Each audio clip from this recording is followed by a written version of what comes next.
দেখো তিশান হিমাংশু দুজনে দেখবে, একসাথে দেখবে। তোমাদের এখানে দেখো এই যে মানচিত্রটায় তোমাদের ম্যাপ পয়েন্টিংয়ে যে জিনিসগুলো তোমাদের আসে, প্রশাসনিক বিভাগ থেকে আজকে আমরা শুরু করবো, ঠিক আছে? প্রশাসনিক বিভাগে যে জিনিসগুলো আছে, প্রথমে আমরা যেটা জানবো হচ্ছে ভারতবর্ষের কি পশ্চিমতম বিন্দু। এখানে আমাদের কী আছে, এখানে কী বললাম, পশ্চিমে পড়ানোর সময় কী বলেছিলাম, এটা গুহার মতি, তাই তো, গড়মতি। আর এখানে আমরা কী বলেছিলাম, উত্তরতম বিন্দু হচ্ছে ইন্দিরা কল, ঠিক আছে? তো এটা আমরা লিখে দেবো ইন্দিরা কল। ওকে, ইন্দিরা পয়েন্ট আমাদের দক্ষিণতম বিন্দু। যদি ভারতবর্ষের দক্ষিণতম বিন্দু বলে তাহলে ইন্দিরা পয়েন্ট সেটা হবে কোথায়, আমাদের এই যে গ্রেট নিকোবর দেখতে পাচ্ছ, হ্যাঁ, এটা হচ্ছে আন্দামান এবং নিকোবর দ্বীপপুঞ্জ। নিকোবর দ্বীপপুঞ্জের এটাকে বলে গ্রেট নিকোবর, এটাকে বলে লিটল নিকোবর, এটাকে বলে কার নিকোবর, ছোটোটাকে বলে কার নিকোবর, ঠিক আছে? আর এই যে গ্রেট নিকোবরের ঠিক শেষ প্রান্ত এখানে আছে আমাদের কি, ইন্দিরা পয়েন্ট। ওকে, এটা হচ্ছে আমাদের ইন্দিরা পয়েন্ট, ক্লিয়ার পর্যন্ত। আর পূর্বতম বিন্দু হচ্ছে কোথায়, আমাদের কিবিথু। এটা দেখো তোমাদের ম্যাপ পয়েন্টিংয়ে কিন্তু ওই কিবিথু, গোয়ারমতি বা ইন্দিরা কল এটা খুব একটা আসে না। যেটা আসে বেশি সেটা হচ্ছে কি, এই ইন্দিরা পয়েন্ট এবং হচ্ছে কি ভারতবর্ষের মূল ভূখণ্ড যেটা দেখতে হচ্ছে, এটা ভারতবর্ষের মূল ভূখণ্ড। সেই মূল ভূখণ্ডের দক্ষিণতম বিন্দু কী আছে এখানটায়, কন্যাকুমারিকা অন্তরীপ বা কন্যাকুমারী, এটা ঠিক আছে? তো কী লিখবে, কন্যাকুমারী, ঠিক আছে? কন্যাকুমারী আমাদের এই জায়গাটা কন্যাকুমারী অঞ্চলে, ক্লিয়ার পর্যন্ত। এবার আমরা চলে যাব যে 10 ডিগ্রি চ্যানেল, কিছু গুরুত্বপূর্ণ চ্যানেল তোমাদের ভারতবর্ষে আছে, সেটা হচ্ছে 10 ডিগ্রি চ্যানেল। ঠিক এই জায়গাটা আছে আমাদের কে, 10 ডিগ্রি চ্যানেল। এই যে আন্দামান, এটা পুরোটা আন্দামান এবং এই নিকোবর দুটোকে ভাগ করছে কে, এই 10 ডিগ্রি চ্যানেল। ওকে, এটা খুব পড়ে। আর একটা যেটা পড়ে এখান থেকে সেটা হচ্ছে ডানকান প্যাসেজ। এটা হচ্ছে কি, দেখো আন্দামান নিকোবরকে আবার আন্দামানকে আবার দুভাগ ভাগ করা হচ্ছে। এই যে অংশটাকে বলছে গ্রেট আন্দামান, আর এই ছোটো অংশ দেখতে হচ্ছে এটাকে বলছে লিটিল আন্দামান। এই গ্রেট আন্দামান এবং লিটিল আন্দামানের মাঝখানে আছে আমাদেরকে ডানকান প্যাসেজ। ওকে, কি বললাম, ডানকান প্যাসেজ, ক্লিয়ার পর্যন্ত হয়ে গেল। তারপরে আমরা কোথায় যাব, তারপরে আমরা চলে যাবো এবারে কিছু সাগর মহাসাগর। আচ্ছা, এখানে একটা বলে রাখি, এখানে যে লাক্ষা এবং মিনিকয় দ্বীপপুঞ্জ আছে, লাক্ষা মিনিকয়, তার মাঝখানে আছে আমাদের এখানে 9 ডিগ্রি চ্যানেল, খুব গুরুত্বপূর্ণ 9 ডিগ্রি চ্যানেল আছে এটা। ওকে, 9 ডিগ্রি চ্যানেল, ক্লিয়ার পর্যন্ত। আর এই যে লাক্ষা মিনিকয় এবং এদিকে আমাদের দিকে আছে মালদ্বীপ, নিচের দিকে মালদ্বীপ আছে, তার মাঝখানটাতে আছে আমাদের এখানে 8 ডিগ্রি চ্যানেল। বুঝতে পেরেছো, এখানে আমাদের আছে 8 ডিগ্রি চ্যানেল। কত ডিগ্রি বললাম, 8 ডিগ্রি চ্যানেল। তো এগুলো অতটা ইম্পর্টেন্ট নয়, পড়েও না। 9 ডিগ্রি চ্যানেল 8 ডিগ্রি চ্যানেল পড়ে না, একবার তো 10 ডিগ্রি চ্যানেলটা তোমাদের পড়ে, আর একটা হচ্ছে তোমার ডানকান প্যাসেজটা পড়ে।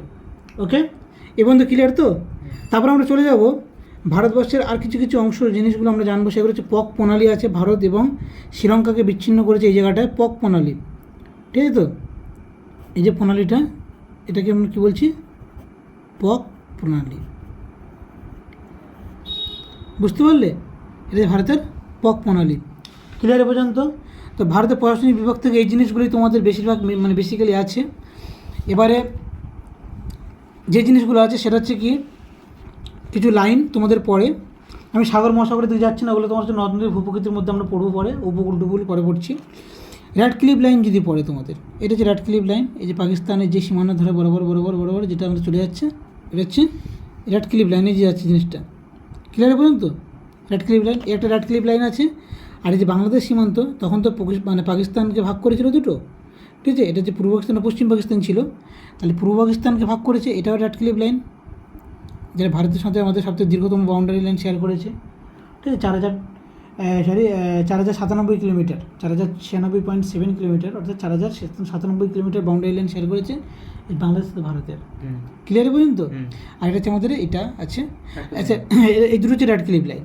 তারপরে কি যে ডুরান্ড লাইন যেটা আছে আমাদের এইখানটা একদম মাথায়, ঠিক আছে? আফগানিস্তানের সাথে মাত্র 106 কিলোমিটার লাইন আছে, ডুরান্ড লাইন, এই যে উঠে গেছে, এটাকে আমরা বলি কি, ডুরান্ড লাইন, ঠিক আছে? এটাকে আমরা বলি কি, র্যাডক্লিফ বললাম, তাই তো? এটা যে র্যাডক্লিফ লাইন, বুঝতে পারলে? এটা র্যাডক্লিফ লাইন, এটা র্যাডক্লিফ লাইন, আর এই বাংলাদেশের এই সীমান্তটা, এটাও র্যাডক্লিফ লাইন, ঠিক আছে? তো কোনটা বললাম, এই যে লাইনটা, এইটা লাইনটা হচ্ছে র্যাডক্লিফ লাইন। ওকে, ভারতের সাথে বাংলাদেশের যে সীমান্তটা আছে, এটাও কিন্তু একটা র্যাডক্লিফ লাইন। ক্লিয়ার পর্যন্ত? একদম। বুঝতে পারলো তো? এই পর্যন্ত রেড ক্লিপ লাইন, এটা মানমারের সাথে বাউন্ডারি লাইন শেয়ার করছে, ওটা আলাদা। তাহলে এই পর্যন্ত গেল। তারপর আমরা চলে যাবো ডুরান্ড লাইন। বুঝতে পারলে ভারতের সাথে আমাদের আফগানিস্তানের ম্যাকমোহন লাইন কোথায় আছে? ম্যাকমোহন লাইন হচ্ছে এই যে ভারত এবং চীনের সাথে ম্যাকমোহন লাইন, অর্থাৎ ভারতের অরুণাচল প্রদেশ। তোমাদের ধরো প্রশ্ন পড়ে গেল যে অরুণাচল প্রদেশের সাথে তিব্বতের বা চীনের হচ্ছে ম্যাকমোহন লাইন আছে, ঠিক না ভুল? ঠিক। তাহলে তুমি পড়েছো ভারতের সাথে, আমি তো পড়েছিলাম ভারতের সাথে চীনের ম্যাকমোহন লাইন। ভারতের রাজধানীটা, এই ভারতের একটা গুরুত্বপূর্ণ অঙ্গরাজ্যই তো হচ্ছে অরুণাচল প্রদেশ। এগুলো ঘাবড়ে গেলে কিন্তু হবে না তোমাদের, ঠিক আছে তো? এটা হচ্ছে ভারতের একটা গুরুত্বপূর্ণ রাজ্য, তো এটা অরুণাচল প্রদেশটা, তাই তো? এই অরুণাচল প্রদেশ, সেই অরুণাচল প্রদেশে এই যে লাইনটা, এটাকে আমরা বলবো কি? এটা হলো ম্যাকমোহন লাইন, ঠিক আছে? হ্যাঁ, ম্যাকমোহন লাইন। ক্লিয়ার বলুন, এটা হচ্ছে ম্যাকমোহন লাইন। বুঝতে পারলে? এছাড়া আর যে জিনিসগুলো আছে সেগুলো আমাদের ম্যাপ পয়েন্টিংয়ে পড়েও না বা আসেও না, ঠিক আছে? আমাদের Indo Nepal border, Indo Bhutan border, Indo Burma border যেগুলো আছে সেগুলো অতটা মতো আসে না এগুলো, ঠিক আছে তো? এই তিনটে লাইন ইম্পর্টেন্ট। এছাড়া আর বাদ বাকি কী আছে? একটা এলওসি আছে, একটা এলএসি আছে। দেখো এই যে কাশ্মীর, এই যে জম্মু কাশ্মীর যেটা ছিল আমাদের বর্তমানে, পুরোটা জম্মু কাশ্মীর ছিল, যেটা এখন ভাগ করে আমাদের এটা জম্মু কাশ্মীর হয়েছে, এটা লাদাখ অঞ্চল হয়েছে। খুব ভালো কথা। এখন এই লাদাখের এই যে অংশটা দেখতে পাচ্ছ, এই যে অংশটা, এই লাইনটা দেখতে পাচ্ছ আমরা, এই লাইনটাকে আমরা বলে থাকি LAC, line of actual control. যেটা কি পৃথক করছে কে না, ভারতের অন্তর্ভুক্ত লাদাখের সাথে এটা আকসাই চীন। এই যে অংশ দেখতে পাচ্ছ, এটাকে আকসাই চীন বলা হচ্ছে, এটা চীন অধিকৃত কাশ্মীর, ঠিক আছে? চীন অধিকৃত কাশ্মীর অঞ্চল, বুঝতে পারছো না? এটা হচ্ছে কি আকসাই চীন, SC আকসাই চীন। এটাকে মধ্যে পৃথক করছে কি, এই আমাদের LAC, line of actual control. Clear পর্যন্ত? আর লাইন অফ কন্ট্রোল যেটা আছে কোথায় আমাদের, ঠিক এরম জায়গা থেকে আমাদের ভারতের এইখানটা পৌঁছে গেছে, ঠিক আছে? এই জায়গা থেকে ঠিক এরমভাবে আমাদের মোটামুটি গেছে, গিয়ে এভাবে ভারতকে পৃথক করেছে, যেটা ওরা দখল করেছে। এটাকে বলে POK, এটাকে বলা থাকে POK, হ্যাঁ, পাক অকুপাইড কাশ্মীর বা POK। এই POKের সাথে আমাদের ভারতবর্ষের যে জম্মু কাশ্মীর, তাকে বিভক্ত করছে কে? তাকে বিভক্ত করছে এটা হচ্ছে LOC, লাইন অফ কন্ট্রোল। তাহলে এটাকে আমরা কী বলছি? এটাকে আমরা বলছি LOC বা লাইন অফ কন্ট্রোল। ক্লিয়ার পর্যন্ত? হ্যাঁ। তাহলে এই হচ্ছে আমাদের ম্যাপ পয়েন্টিংয়ের, আমাদের প্রশাসনিক বিভাগের যে সমস্ত জিনিসগুলো আমাদের ম্যাপ পয়েন্টিং আসতে পারে সেগুলো তোমাদেরকে আলোচনা করে দিলাম। ক্লিয়ার পর্যন্ত?